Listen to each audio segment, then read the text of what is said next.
बच्चों नमस्कार। पिछले वीडियोज़ में हमने आपको समाज की विभिन्न समस्याओं के संबंध में अवगत कराया था। आज रिवीजन के तौर पर मानव विकास, यद्यपि यह प्रारंभिक समय में अप्रैल मई में पढ़ाया जा चुका है, पुनः इसका रिवीजन के तौर पर हम बता रहे हैं मानव विकास क्या है। इस संबंध में अनेक अवधारणाएं हैं। सबसे पहले हम यूरोपीय अवधारणा को देखते हैं। यूरोप अवधारणा के अनुसार भौतिक विकास, मानव का भौतिक विकास, भौतिक रूप से वो स्वतंत्र है। कहीं भी आना जाना, कुछ भी कार्य करना, कितना भी उत्थान करना, विकास करना, भौतिक रूप से उसको मानव विकास में माना जाता है। दूसरा, आधुनिकीकरण, अवकाश, सुविधाओं और समृद्धि। आधुनिकीकरण, जो प्राचीन काल से जो चीज़ें चली आ रही थी उनका नवीनीकरण हो, आधुनिकीकरण हो, और अनेक प्रकार की सुविधाएं हमको उपलब्ध हैं। जीवन निर्वाह संबंधी सुविधाएं अनेक प्रकार की जब मिलती हैं तो मानव विकास कहलाता है। और इसके अलावा समृद्धि, हर तरह से भौतिक आर्थिक समृद्धि जब आ जाती है तो मानव विकास होता है। ये यूरोपीय या पाश्चात्य देशों का विचार है। आधुनिक समय में, वर्तमान समय में कंप्यूटरीकरण, हर क्षेत्र में हम देख रहे हैं कंप्यूटर का उपयोग हो रहा है। मानवीय त्रुटियों का इसमें अभाव रहता है। कंप्यूटर विशेष तौर से कोई त्रुटि नहीं करता है तो कार्य करने में सुविधा होती है। तो हर क्षेत्र में कंप्यूटरीकरण, औद्योगिकरण, उद्योगों का विकास होगा तो हमारी सुख सुविधा की और अनेक प्रकार की देश से संबंधित वस्तुओं का निर्माण होगा उद्योगों में, और हमारा विकास होगा, देश का विकास होगा, मानव का विकास होगा। साथ ही परिवहन, शिक्षा, चिकित्सा, सुरक्षा, ये सब सुविधाएं जहाँ पर बढ़ती हैं, शिक्षा की सुविधाएं, उच्च शिक्षा की सुविधाएं, परिवहन की सुविधाएं, चिकित्सा की सुविधाएं जहाँ पर अधिक से अधिक हैं, अच्छी से अच्छी हैं, और व्यक्तिगत सुरक्षा भी ये बहुत महत्वपूर्ण है मानव विकास के लिए। ये आधुनिक या वर्तमान समय में लोगों का मानना है कि इस प्रकार का विकास मानव विकास कहलाता है। अब हम देखते हैं मानव विकास की भिन्नताएं। मानव विकास में अनेक प्रकार की भिन्नता, ये सब जितनी शिक्षा सुविधाएं, चिकित्सा और मानव जीवन की अनेक सुविधाएं, ये इनका विकास हो रहा है, कहीं कहीं पे बहुत अधिक विकसित है, लेकिन इसमें भिन्नताएं पाई जाती हैं। शहरों में चाहे ले लें, चाहे ग्रामीण क्षेत्रों में ले लें। ग्रामीण क्षेत्रों में जहाँ पर कुछ लोगों के पास बहुत सारी ज़मीनें हैं, बहुत अच्छे मकान में रहते हैं, सारी सुविधाएं हैं, वहीं पर कुछ ऐसे लोग भी हैं, अनुसूचित जात, जनजात या गरीब तबके के लोग जिनके पास ज़मीनें नहीं हैं, मजदूरी करते हैं, खेतिहर मजदूरी करते हैं, वहाँ पर उनको सुविधाओं का अभाव, उनके पास वो सुविधाएं नहीं हैं, कुछ लोगों के पास सुविधाएं हैं। शहरी क्षेत्रों में भी बहुत से ऐसे लोग हैं जो बहुत अच्छे अच्छे मकानों में रहते हैं, अच्छी सुविधाएं उनको उपलब्ध हैं, लेकिन वहीं पर कुछ ऐसे क्षेत्र भी हैं जो मलिन बस्ती, गंदी बस्ती कहलाते हैं।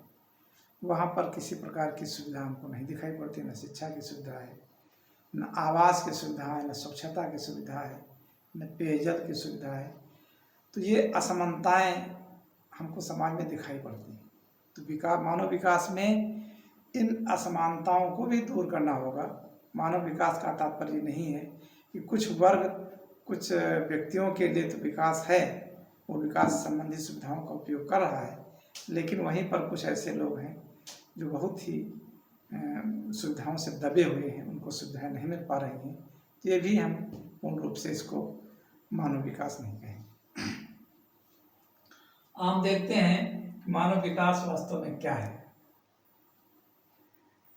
ये भौतिक सुविधा, आधुनिकीकरण, कंप्यूटरीकरण, औद्योगिकरण ही केवल मानव विकास नहीं है। मानव विकास का तात्पर्य है लोगों के जीवन की गुणवत्ता में सुधार करना, इसका नाम मानव विकास है। लोगों लोगों के जीवन की गुणवत्ता में सुधार करना। क्वालिटी और क्वांटिटी, गुणात्मक और मात्रात्मक। मात्रात्मक विकास कितना भी हो जाए, लेकिन मानव में अगर गुणात्मक विकास नहीं आया तो मानव विकास नहीं कहलाएगा। खूब अच्छी सुविधाएं हैं, अच्छा मकान है, अच्छा धन है, समृद्धि है, लेकिन उनमें मानवीय गुणों का अभाव है, क्रूरता है,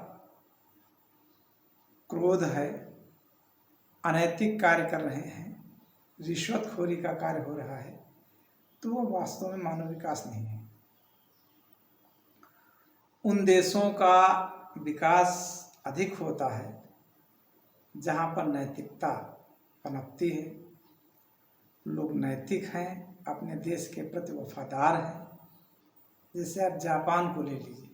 जापान एक छोटा देश है जो द्वितीय विश्व युद्ध में बहुत विध्वंस हो गया था, लेकिन वहाँ की नैतिकता, देश प्रेम की भावना ने उस देश को पुनः भौतिक विकास के उच्चतर स्तर पर खड़ा कर दिया है। कहने का तात्पर्य यह है कि भौतिक विकास के साथ साथ में मानव में नैतिक विकास भी होना चाहिए।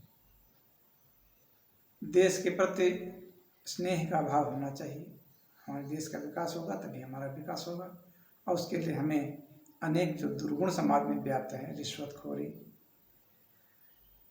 और बहुत से असमानता, गरीब लोगों को कुदृष्टि से देखना, उनके प्रति सहानुभूति न रखना, सामंतशाही, इन सब दुर्गुण जब हमारे अंदर से जाएंगे, समाज के प्रति, गरीब लोगों के प्रति, असहाय लोगों के प्रति श्रद्धा का भाव जगेगा, तो वास्तव में मनुष्य में मानवीय गुण का सृजन होगा और नैतिक विकास होगा। उसके साथ साथ में भौतिक विकास भी अपने आप होता रहेगा।